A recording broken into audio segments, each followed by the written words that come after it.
আসসালামু আলাইকুম ওয়া রাহমাতুল্লাহি ওয়া বারাকাতুহু। প্রিয় শিক্ষার্থীবৃন্দ, এই পৃষ্ঠা থেকে আমরা পরের 3 লাইন এখন পড়ব ইনশাআল্লাহ। এখান থেকে নিয়ে এই পর্যন্ত এখানে আপনারা দেখুন ছোট করে কিন্তু লেখা আছে ইজহার, অর্থাৎ এই 3টি লাইন কিন্তু ইজহারের নিয়ম আমরা এখানে শিখতে পারবো। আগেই কিন্তু আমরা ইজহারের নিয়ম শিখে এসেছি স্লাইডের মাধ্যমে, এর প্রয়োগও আমরা দেখেছি। তো এখানে আপনারা আরও ভালো মতো আপনারা নিজেদেরকে যাচাই করুন আপনাদের ইজহারের নিয়মগুলো মনে আছে কিনা। তো আমি প্রথমে এক দুটি বলে দিচ্ছি, পরেরগুলো আপনাদের এমনিতেই পারার কথা, যেহেতু এটা আমরা আগেই শিখেছি। তো দেখুন, আইন নুন জবর আন, হা পেশ হু আন হু। মনে করিয়ে দিচ্ছি এখানে কোনো গুণনা হয় নাই। কেননা এখানে ইজহারের হরফ এসেছে। নুন সাকিনের পরে ইজহারের হরফ হা এসেছে। ইজহারের হরফ কয়টি মনে আছে নিশ্চয়ই আপনাদের? 6টি। লিখে রাখবেন, কিন্তু স্লাইডের সবগুলো কথাই আপনারা লিখে রাখবেন, লিখে লিখে নোট করে মুখস্থ করবেন। ইজহারের হরফ 6টি কি কি? হামজা, হা, আইন, হা, গাইন, খ। এই 6 হরফের যে কোনো একটা হরফ যদি নুন সাকিনের পরে আসে অথবা তানবিনের পরে আসে, অর্থাৎ 2 জবর 2 জের 2 পেশের পরে আসে, তাহলে কিন্তু কোনো গুণনা হবে না। আর যদি এই 6 হরফ ছাড়া বাকি অক্ষরগুলো আসে অধিকাংশ, অর্থাৎ ইকফার হরফগুলো যদি আসে, সেক্ষেত্রে কিন্তু গুণনা হবে। তো এখন আমরা যেহেতু ইজহারের নিয়ম শিখছি, এখানে একটাতেও গুণনা হবে না। আনহু, খুব ক্লিয়ার, আনহু। তারপরের লাইনে দেখি, আচ্ছা, তারপরের শব্দ আপনারা খেয়াল করুন। মিম আলিফ জবর মা, লাম পেশ লু, মালু, হা উল্টা পেশ হু, মালুহু, আনহু মালুহু। হামজা নুন জবর আন, আইন মিম জবর আম, আন আম, তা জবর তা, আন আম তা। এখানেও খেয়াল করুন, আন আম তা। হামজা নুন জবর আন, এখানেও কিন্তু কোনো গুণনা হয়নি। কেননা নুন সেকেন্ডের পর আইন এসেছে।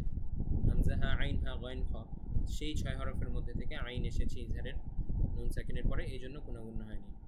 আন হুমালুহু আন আমতা, ঠিক আছে? আন আমতা, এই নুনের উপরে কোনো গুণনা হয়নি। তারপরে আবার মিন হাবিলিল ওয়ারিদ এখানে আছে, দেখুন এই নুনের মধ্যেও কোনো গুণনা হবে না, কেননা এই নুন সেকেন্ডের পরে হা আছে, ইজহারের হরফ। আচ্ছা, এখন আমরা এটা বানান করে শোনাচ্ছি। মিম নুন জের মিন, হাবা জবর হাব, লাম লাম জের লিল, মিন হাবলিল। এখানে কিন্তু আবার কলকলার নিয়ম এসেছে, দেখেছেন? বায়ের উপরে সাকিন, হাবা জবর হাব, হাব, কফ ত বা জিম দাল, 5টা কলকলার হরফ। এই 5 হরফের উপরে যজম আসলে যে কোনো এই 5 হরফের যে কোনো একটার উপরে যজম আসলে কিন্তু কলকলা করে আমাদের বলতে হবে। মিন হাবলিল, ওয়াও জবর ওয়া, রয়া জির রি, ওয়ারি, দাল জির দি, ওয়ারিদি, মিন হাবলিল ওয়ারিদি। এখন খেয়াল করুন, এখানে কিন্তু আমাদের সেই মাদ্দা আরজি, একটু আগে আমরা যেটা শিখে এসেছি সেটা প্রয়োগ হবে। আমরা যদি এখানে থামি, থামলে প্রয়োগ হবে। মিন হাবলিল ওয়ারিদ, ঠিক আছে? 3 আলিফ টান হবে আমরা যদি থামি, তখন সেটা মধ্যে তবাই না থেকে মধ্যে আরজি হয়ে যাবে। থামলে, না থামলে মধ্যে তবাই, থামলে মধ্যে আরজি। খুবই ক্লিয়ার, খুবই সহজ।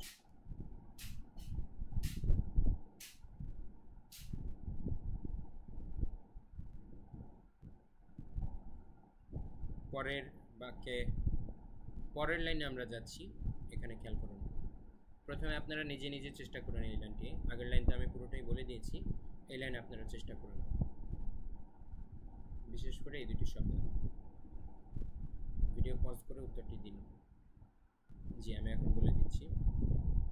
লাম জবর লা, কফ জবর ক, লা ক, ওয়াও ইয়া জের উই, লাকাউই, ইয়া 2 পেশি ইউন, লাকাউইয়ুন, আইন জবর আ, জা ইয়া জের জি, আজি, জা 2 পেশ জুন, আজিজুন, লাকাউইয়ুন আজিজুন। আশা করি এতক্ষণে খুব সহজেই বুঝতে পেরেছেন এখানে কেন গুণনা হয়নি। ইউং গুণনা কেন হয়নি বুঝতে তো পেরেছেন, কেননা এই তানউইনের পরে ইজহারের হরফ আছে, আইন আছে, এই জন্য তানউইনের মধ্যে কোনো গুণনা হবে না। এখানে যদি ইজহারের হরফ না থেকে ইকফা থাকতো, তাহলে কিন্তু ইউং এভাবে গুণনা হতো, ঠিক আছে? লাকাউইয়ুন আজিজুন, তো ইজহারের হরফ থাকার কারণে কোনো গুণনা হচ্ছে না। এবারে এই বাক্যাংশটি আপনারা বলুন। এবারে এই বাক্যাংশটি আপনারা বলুন।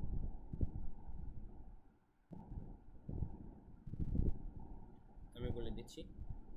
হামজা জিম জবর আজে কলকলা, র দুই পেশ রুন, আজেরুন ইজহার।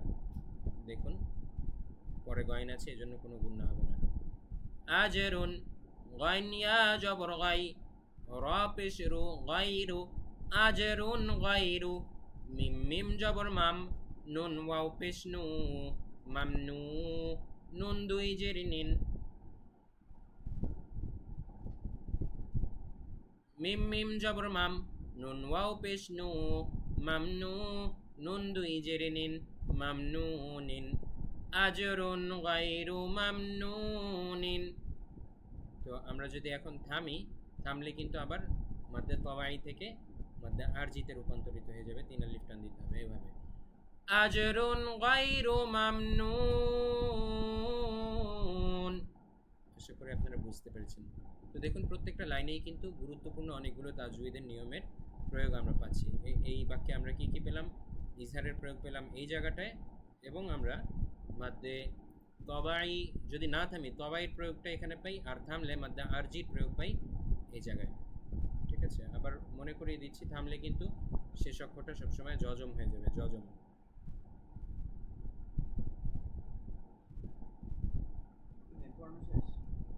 আরেক লাইন আছে, কাট হবে এখান থেকে আবার শুরু হচ্ছে। এই লাইনটা এখন আপনারা বলুন, খুবই সহজ। হ্যাঁ আমি বলে দিচ্ছি। মিম নুন জবর মান, হা পেশ হু, ওয়াও জবর ওয়া, হুয়া, মান হুয়া। মান এখানে কোনো গুণনা হবে না, কেন? কেননা নুন সাকিনের পরে ইজহারের হরফ হা এসেছে। ঠিক একইভাবে এখানেও দেখুন তানউইনের পরে ইজহারের হরফ হা এসেছে, ঠিক একইভাবে এখানেও কোনো গুণনা হবে না, কেননা তানউইনের পরে ইজহারের হরফ খ এসেছে। লাতীফুন খবীর আলিমুন হাকিম, কোনো গুণনা কিন্তু হচ্ছে না। তো এখন আমি বানান করে দেখাচ্ছি। মিম নুন জবর মান, হা পেশ হু, ওয়াও জবর ওয়া, হুয়া, মান হুয়া, আলিমুন হাকিমুন। এভাবে আইন জবর আ, লাম ইয়াজির লি, আলি, মিম দুই পেশ মুন, আলিমুন, হা জবর হা, কাফ ইয়াজির কি, হাকি, মিম দুই পেশ মুন, হাকিমুন। থামলে কিন্তু হাকিম হয়ে যাবে এবং 3 আলিফ টান হবে। আলিমুন হাকিম, এভাবে। তারপরে দেখুন এটা বানান করছি, তারপরে আপনারা এটি বলুন। আমি বলে দিচ্ছি। লাম জবর লা, তয়া জের তি, লাতি, ফা দুই পেশ ফুন, লাতিফুন, খ জবর খ, বা ইয়াজির বি, খবি, র দুই পেশ রুন, খবিরুন, লাতিফুন খবিরুন। কিন্তু এখন যদি আমরা থামি, পরিপূর্ণ আয়াতের মতো করে তিলাওয়াত করি, তখন কিন্তু আমাদের থামতে হবে এবং শেষে 3 আলিফ টান দিতে হবে এবং এখানে সাকিন করতে হবে। লতিফুন খবীর, এভাবে। তো প্রিয় শিক্ষার্থীবৃন্দ, আপনারা এর মাধ্যমে ইজহারের নিয়ম ভালোভাবে শিখে গেলেন। তো আপনারা কিন্তু এখন তিলাওয়াত করেও এই লাইনগুলো শিখতে হবে। আচ্ছা 3 লাইন তাহলে আমি একসাথে বলছি। তো প্রিয় শিক্ষার্থীবৃন্দ, এখন কিন্তু আপনারা বানান করে এই সাইডটুকু শিখে গেলেন। এখন তিলাওয়াত কিভাবে করবেন আমি 3 লাইন এক শেষে তিলাওয়াত করে আপনাদেরকে শোনাচ্ছি। তিলাওয়াত করেও আপনাদের চর্চা করতে হবে। এত বেশি বেশি বানান করে করে রপ্ত করে ফেলবেন যে এরপর যেন এগুলো আর বানান করতে না হয়, এই একই লাইনগুলো। দেখুন আমি বলছি। আনহু মালুহু আনআমতা মিন হাবলিল ওয়ারিদ, লাকাউইয়ুন আজিজ, আজরুন গায়রু মামনুন, মান হুয়া, অথবা আমরা যদি থামি সেক্ষেত্রে মান হু, আলিমুন হাকিম, লাতীফুন খবীর। প্রিয় শিক্ষার্থীবৃন্দ, আপনারা বানানে দক্ষ হওয়ার পাশাপাশি আমার মতো যেমন একটু সাউন্ড করো না বাবা, একটু সাউন্ড করো না।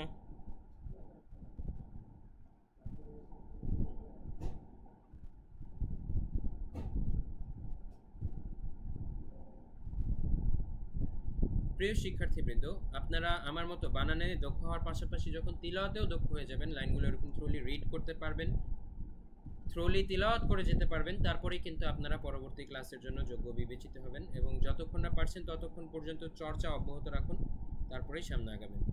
তো পরবর্তী ক্লাসে দেখা হচ্ছে পরবর্তী 3 লাইন ইকফার নিয়ম নিয়ে। সে পর্যন্ত সবাই ভালো থাকবেন। ওয়া মা তাওফীকি ইল্লা বিল্লাহ।